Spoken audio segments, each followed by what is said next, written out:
നിയന്ത്രണ രേഖയിൽ 8ാം ദിവസവും പാക് പ്രകോപനം. കുപ്വാര, ബാരാമുള്ള, പൂഞ്ച് മേഖലകളിൽ വെടിവെപ്പ്.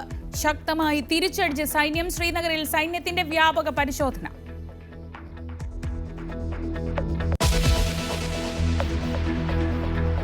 പാകിസ്ഥാനെതിരെ അതിർത്തിയിൽ തയ്യാറെടുപ്പുകൾ. കൂടുതൽ പടക്കോപ്പുകൾ എത്തിച്ചു. എന്തിനും സജ്ജമെന്ന് സേനാ വിഭാഗങ്ങൾ. ഇന്ത്യൻ തുറമുഖങ്ങളിൽ പാക് കപ്പലുകൾക്ക് നിയന്ത്രണം ഏർപ്പെടുത്താനും നീക്കം.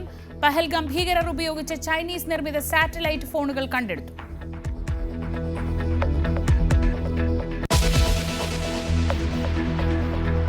മാസപ്പടി കേസിൽ SFIO തുടർ നടപടികൾ തടയണമെന്ന് ഹർജി. CMRL ഹർജി ഇന്ന് ഡൽഹി ഹൈക്കോടതി പരിഗണിക്കും. SFIO അന്വേഷണം ചോദ്യം ചെയ്തുള്ള പ്രധാന ഹർജിയിലും വാദം.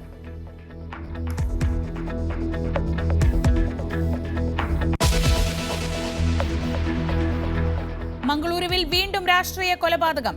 ബജ്രംഗൽ പ്രവർത്തകനായ സുഹാസ് ഷെട്ടിയെ വെട്ടിക്കൊലപ്പെടുത്തി.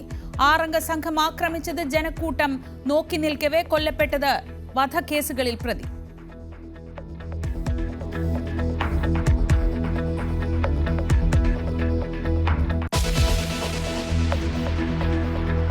ട്രംപ് ഭരണകൂടത്തിൽ അഴിച്ചുപണി. ദേശീയ സുരക്ഷാ ഉപദേഷ്ടാവ് മൈക്ക് വാൾസിനെ നീക്കി. നടപടി സുരക്ഷാ രഹസ്യങ്ങൾ വാട്സ്ആപ്പ് ഗ്രൂപ്പിലൂടെ ചോർന്നെന്ന ആരോപണത്തിന് പിന്നാലെ ട്രംപിന്റെ പ്രത്യേക ദൂതൻ സ്റ്റീവ് വിറ്റ്കോഫ് പുതിയ ദേശീയ സുരക്ഷാ ഉപദേഷ്ടാവായേക്കും.